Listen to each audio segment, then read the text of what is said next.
everyone, welcome back to another video. My name is Yanira Cavazos and I am an LPC associate here in the state of Texas.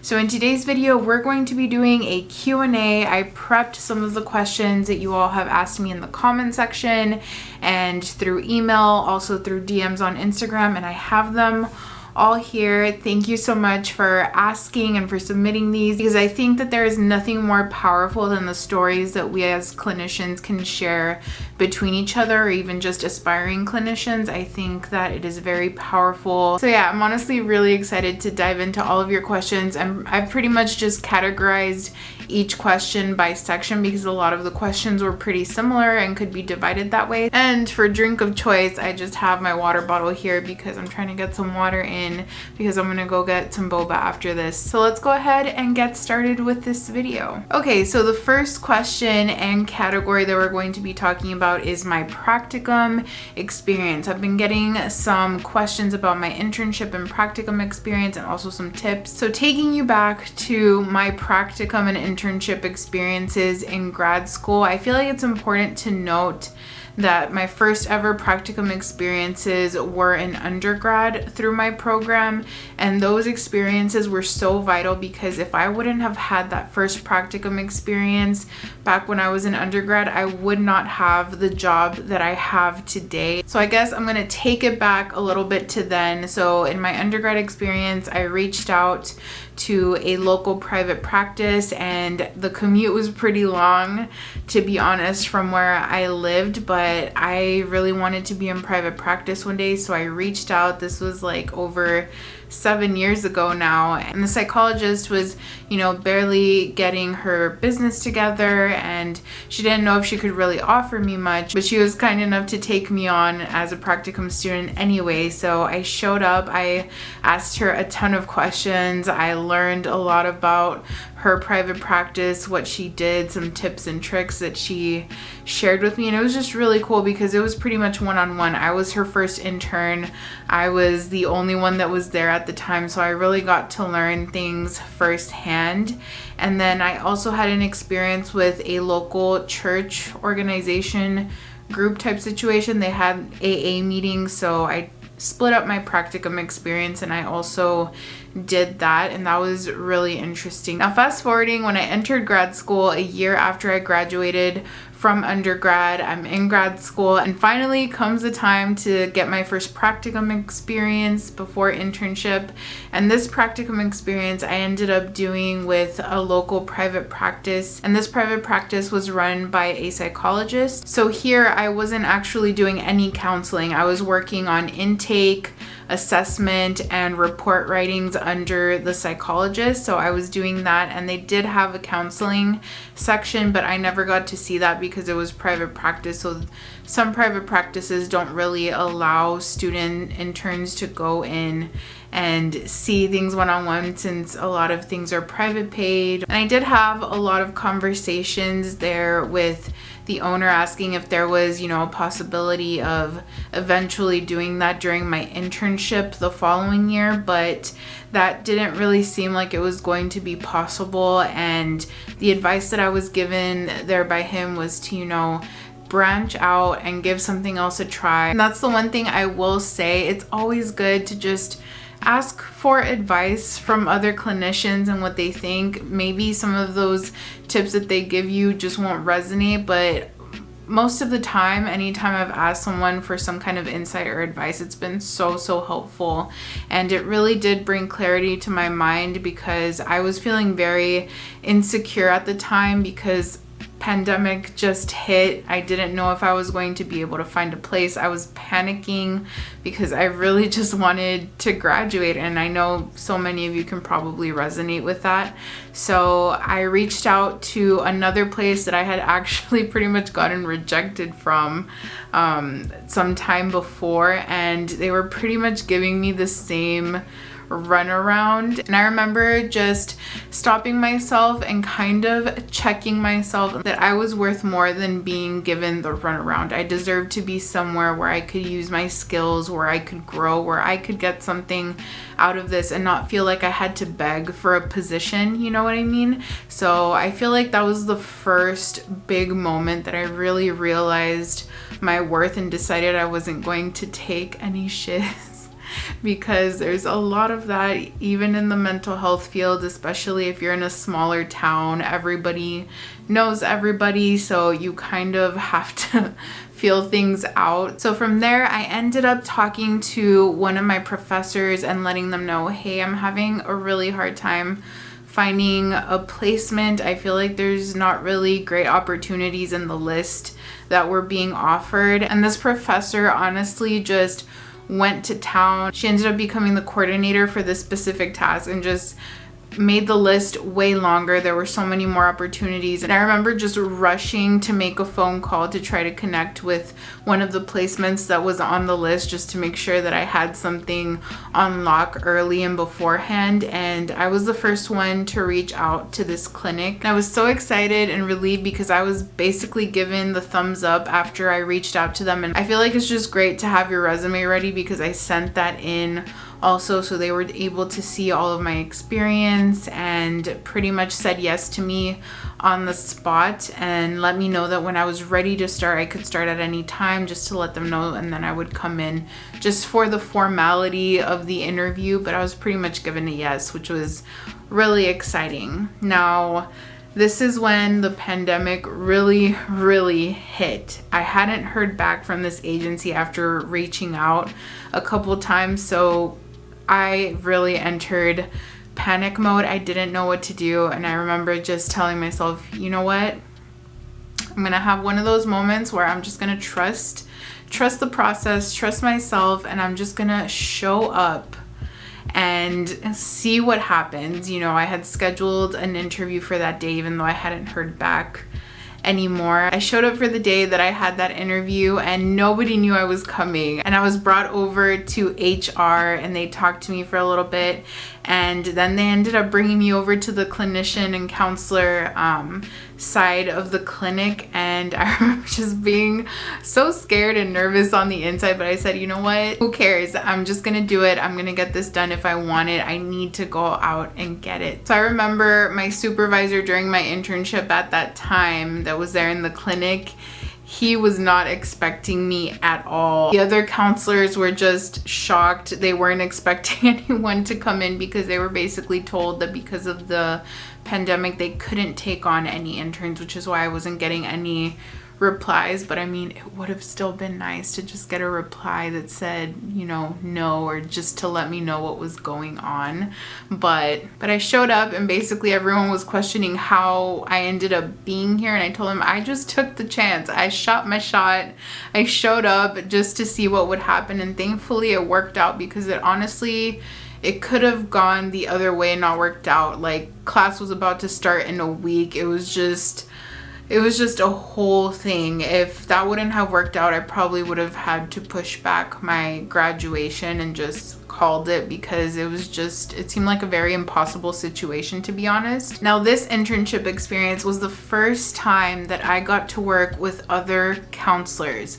So I cannot stress to you enough how important it is to actually get counseling experience, to be among other counselors if you're a counselor. You know, if you're in another field like social work or psychology, then it's important for you to be around those people as well. I'll talk a little bit more about this a little bit later and how it's important to kind of branch out as well, but it's just really important to get experience in the field that you're studying. I cannot stress that enough, to see what counseling looks like, to see what the process looks like. I was with other counselors and counselors in training who graduated from my same program, so I felt at home.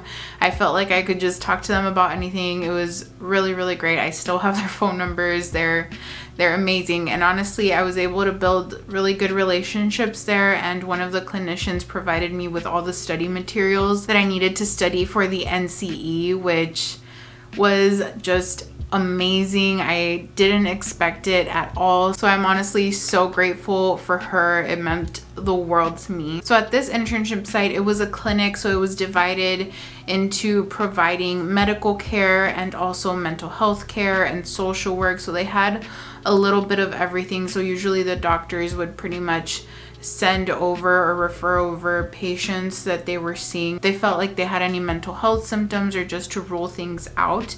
So that was really nice. And what I will share that I actually have never shared, not even on my other main YouTube channel, I believe, is that this experience was really amazing, but also really hard because it was during the time of the pandemic. And like so many other communities, my community here in the Rio Grande Valley was just hit really hard. And we were basically seeing client after client after client that had grief because they just had lost a family member. And it was very exhausting. I was not prepared for it at all because it just felt too real. It was my first time going in for an interview where I had to wear a mask. I couldn't really see my interviewers or my supervisors and the other clinicians' faces, so it just felt really impersonal at first. Eventually that went out the window. We all pretty much got along really great. It was really a great experience, but it was just so different going into internship during that time. So I totally feel you if you find yourself in that position right now. I did a lot of warm handoffs, which are similar to intakes in a way. It's like a mini little intake where you provide psychoeducation for the mental health needs and also specifically for diabetes. We worked a lot with patients of the clinic who had diabetic symptoms, just to be around other counselors and clinicians and to be able to ask them about their experiences. I highly recommend that when you're in internship and practicum, if you're able to, the first thing that I did when I got there was just ask questions and just show that I cared about their experience, because I genuinely did. I wanted to know, how did you do it? How did you get here? What are the things that you aspired to do? I loved asking those kinds of questions because that's how you make connections and that's how you truly network, when you show interest in someone else, not because of what they can do for you, but just genuinely because you want to connect with someone else. And I cannot say that enough. It is so important to do really quality networking when you're in grad school and even after, but especially in grad school with your other grad school friends or classmates, with other people in different programs that you encounter during your internship and practicum. Because I've worked with other clinicians in training who were from the social work field, who were also from the psychology field, just different fields, and I always made it a point to try to make those connections with them and to just ask them, why did you choose your program? What's that like? Like, what are some of the differences? What are some of the things that we have in common? I always try to make good relationships with the people that I end up working with, because you never know when you're going to need each other for resources in order to help your client. And it honestly just makes your practicum and internship experiences the best when you're able to walk in and just have a good time with the people that you're spending so much time with. Especially for internship, it was 600 hours. So I spent a lot of time with the people that I worked with. Internship, I was the only intern at my site, but I was consistently interacting with the other clinicians. Also, some things that I found helpful during internship was that it was really hard to have that switch of trying to deal with the whole pandemic situation, still being in grad school, having to adjust to that, and entering internship where that was basically unpaid and you're making an effort to do all those things during a time when it's just complete chaos. So I tried to be really kind and gentle with myself to really just protect my own mental energy. I know that there were so many moments during my internship that I could have given more of myself, but I held back on purpose in order to protect my own mental health. For instance, if I already knew how to do an intake and there were consistently more and more intakes and more work to do, I really did set up a healthy boundary and would just let them know when I was tired or when I didn't feel comfortable doing something. I made it a point to do that because personally, I had already experienced burnout years back when I was working my first job in the field, and I've learned to set those healthy boundaries like right off the bat. When I started a new internship or when I start a new job, I've made it a point to really set up those healthy boundaries to avoid burnout at any cost, because I never ever want to get to that point again. And I wish someone had really talked to me about this when I first started grad school, but I was just figuring things out on my own. So I just want to let you know, make sure that you protect your own mental health when you're in grad school and during your practicum and internship experiences, because what you're doing is playing the long game. You know, you're trying to graduate and go on to do what you want to do. This is just a small moment in your life, and it is so important. It really is. But you also don't have to give all of yourself to it. Make sure that you're spending time with your family, that you're spending time doing things that you enjoy doing, because you don't want to get to the end of this and just realize that you're completely burnt out. So that leads me to the next category, which is grad school tips, and talking a little bit about grad school. I got some questions about that, and I would say that some of the best advice that I was given by one of my professors was to network with people outside of my own profession and my own field. So if I'm in the counseling field or the clinical rehabilitation counseling field, then to make it a point to interact with other psychologists in the community, with other social workers in the community, because we're all pretty much just siblings of the same work. Like, we're all trying to help our communities, help people out, but it's still with the same goal to be in the helping community. So I loved that tip and I really ran with it. I made it a point to interact with other psychologists in the field, because the counseling field is still a baby compared to the other fields such as psychology and social work. And that's something that we're taught in our field as well, that we really do have to kind of make a way for ourselves and make a name for ourselves, because it's more common for places of employment to hire social workers or to hire psychologists. So I took the advice that one of my professors gave me back when I was in undergrad and decided to really reach out to psychologists in my area when I was doing practicum and internship. So I got to work with 2 different psychologists, and one of those psychologists is the one that I am working for today. And I can honestly say that it is my dream job, really. Me and my husband are talking about this earlier, about how things couldn't have really worked out any better, especially after me going through agency work and just realizing that that wasn't for me at all. And that's not to say that it can't be for you or for anyone else. We're all built differently. Some of us might thrive off of being out in the community regardless of the conditions. Like, some people just thrive off of that, and I've heard people who really do thrive off of that. I know friends who thrive off of it, but I realized that that just wasn't me. I wanted to be in my office. I want to have clients come to me. I don't want to have to search for my clients and have a just really crazy quota that I have to meet that depends on me finding clients. I just realized that that was just too stressful for me. It just wasn't it. So yeah, some other tips that I have in grad school is to just make sure that you make connections also with other students. You know, make sure you have another student's phone number. And it's so normal, you guys. I know it can be different in every university, but it's not weird if you ask someone for their number in university and just let them know, like, hey, you know, in case we miss an assignment and you need to reach me or I need to reach you, you know, we can help each other out. Anytime someone has said that to me, I just feel so relieved because I'm thinking the same thing. So it just feels great when someone else does it. I learned to also do that as well when I'd show up to a class and I didn't know anybody. Whoever I was sitting next to, if I felt comfortable enough with the person that I was sitting next to, I would just say, like, hey, do you want to get each other's numbers just in case, you know, you ever need anything with an assignment and you're absent, or me too, just, you know. Also, just focusing on the quality of what you're learning in grad school. I had to make peace with myself, and this may not be for everybody, but I had to make peace with myself that I didn't care about being an A student in grad school.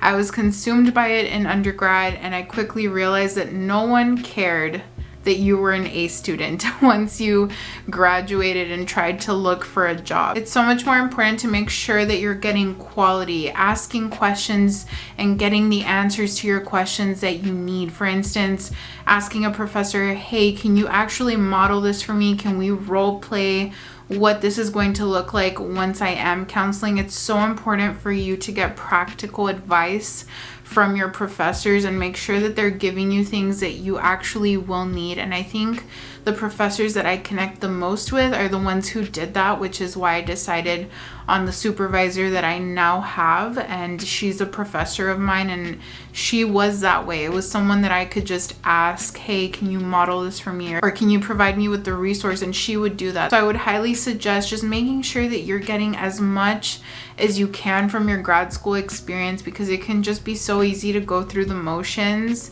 But you are paying for this. You are paying for your grad school experience, and you deserve to get the most that you can out of it. And I really wish I would have known that when I had first started grad school, because I missed out on being able to ask so many important questions. And yeah, I was just so busy being scared and nervous and being consumed by imposter syndrome when I first started grad school. So I honestly wish someone had had that chat with me. So hopefully this helps a little bit. All right, so moving on to the next category, and it is all about resume and job search post-grad. So as we say in Spanish, échale toda la crema y la salsa. Like, make sure that you put as much as you can into your resume. And I would suggest, even before doing a resume, just do a little brain dump of all of the experiences, all of the things that you can remember, and then eventually you can organize it into your resume. But make sure that you're putting your volunteer experience, certain jobs, internship, practicum, make sure that you list all of those things and really take time to think about what you did in those jobs and during your time there. So you should definitely not have only 2 little bubble points, under your practicum or internship experience. Really take time to think about the tasks that you performed. Now, as far as the job search goes, with my videos, I don't want to give the impression that finding a job is really easy post-grad, because sometimes it can be, but sometimes it can't be. So it's very different. When I graduated undergrad, finding a job was nearly impossible because I didn't have any work experience, and also I didn't really know how to brush up my resume. But looking back now, I honestly could have done way better for myself. And sometimes when you're applying for jobs, I know that there were jobs that I missed out on because I saw that they required 3 years of experience, when in reality I still could have applied for that job. And the worst that could have happened was that I was going to get a no, but the other option was that I was going to get a yes. And usually, even though some jobs list years of experience, they won't always require that. So it's always better to just apply anyway. Even if you start doubting yourself and thinking, can I even perform these tasks? Can I even do this? If you really want and need a job, just give it a try. The worst that can happen is you try it and you realize that it's not for you. Now, fast forwarding, that experience taught me a lot. I realized that I really needed to get some work experience. So the first thing I did was apply to get into grad school, because I was hearing from a lot of friends that once they started working, it was really hard to just make the jump and make the effort to go back into grad school. So I decided, okay, I'm gonna do this first, prioritize that first. And then I ended up deferring for 2 semesters, I think, which basically means I kind of put them off for a little bit. So after I had already completed 2 semesters of grad school, I ended up working at the agency that I've already shared about that was crazy stressful, but also just I learned so much, and my resume was able to grow so much from the experiences that I learned. The place where I worked basically has the title and is known among everyone in my area who's in the mental health field of basically being the place where if you can work there, you can work anywhere. And it's a known thing. All of us who live in this area pretty much know that about that place of work. So one of my goals was to start working there, and I gave myself at most a year. That was the most that I was going to spend at that agency. Now, after about 2.5 semesters, I ended up leaving that job and going back to grad school and basically working another job to kind of pay things off. And it was a part-time job, and I was literally working at Vitamin World. If you don't know what that is, it's basically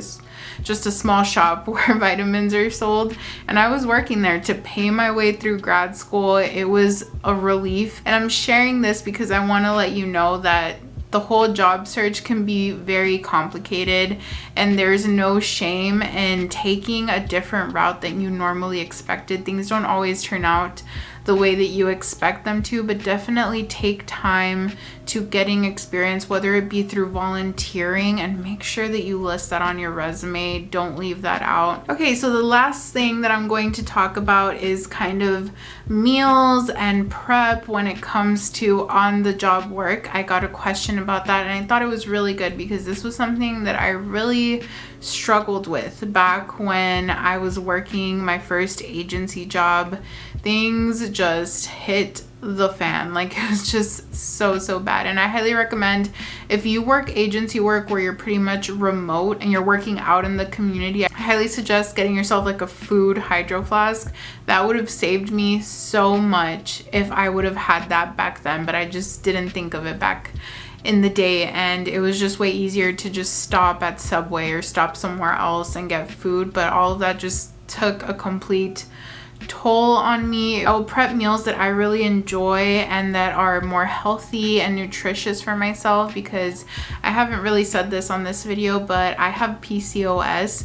So my motivation for eating healthier meals just comes from wanting to take care of my health, both physical, mental, all of that. So I try to find foods that I really enjoy. I feel like it's really hard to get like veggies in sometimes, but it helps if I make like a smoothie, like a protein smoothie for breakfast, and make sure I add like spinach, and I use a vegan protein and almond milk and things like that. And if I prep a lunch, it's usually like lean ground beef with some type of marinara sauce with gluten-free chickpea pasta. So I try to find things that I already enjoy eating that aren't necessarily healthy, and I try giving them a little bit of a healthy twist. And I try to make a good bunch of it to where I have like 2 days worth of meals. And then usually midweek is when I end up eating out, and sometimes that's a salad from Chick-fil-A, sometimes it's healthy, and sometimes it's not because I can't even bother, and sometimes I just want to treat myself because if I'm having a little bit of a rough week, I kind of allow myself to do that, you know what I mean? But something else that I've really found helpful is that there are local food prep businesses that will prep meals for you, and I will buy some of those and just take them with me. It's really helpful if where you're working there is a kitchen, and this is the first time where there really is. And I'm saying this because it can be really difficult if you're doing agency work or if you're in a place of business where there isn't a kitchen available for you. So that's why I mentioned the hydro flask. If it keeps your food warm or cold for long hours, then that's great, because what you prep you can just take with you. I'm trying to think of other meals, like tuna I feel like is always a go-to. I feel like prepping food can be super overwhelming for me, and I think that goes back to my agency work where I used to prep my meals. I used to be really great at it, and my food would always go bad because I'd be working out remotely and I could never get back to the office to heat up my food. So I'm not gonna lie, I think it traumatized me. I'm pretty sure I'm carrying some trauma from back then, because since then I have not been able to do big meal preps the way that I used to, and I think it just goes back to that whole experience. It was terrible. Like, I talk about it and it was great, but it was also terrible. So yeah, I think at the end of the day, it's so important to do things for ourselves during work that bring us some type of joy. So if I'm looking forward to a meal that I prepped, I look forward to taking my lunch break, even if it may be a little bit shorter some days. But I think it's definitely helpful if you prep a meal that you're genuinely like really excited to eat or to try to eat, and to just keep it simple. I feel like for lunch I tried to keep things as simple as possible. And yeah, that is it for this first Q&A everybody, and it was so much fun. I really enjoyed hanging out with you and just answering some of your questions and sharing a little bit about my experiences. If you would love to share a little bit about your experiences, be sure to leave it down in the comment section. I know I would love to hear it, and I'm sure other clinicians or clinicians in training would love to hear it as well. But yeah, if you're not subscribed to the channel already, be sure to subscribe to keep on growing and join the community on here. Thank you so much for watching, and I will see you in my next video. Bye everyone.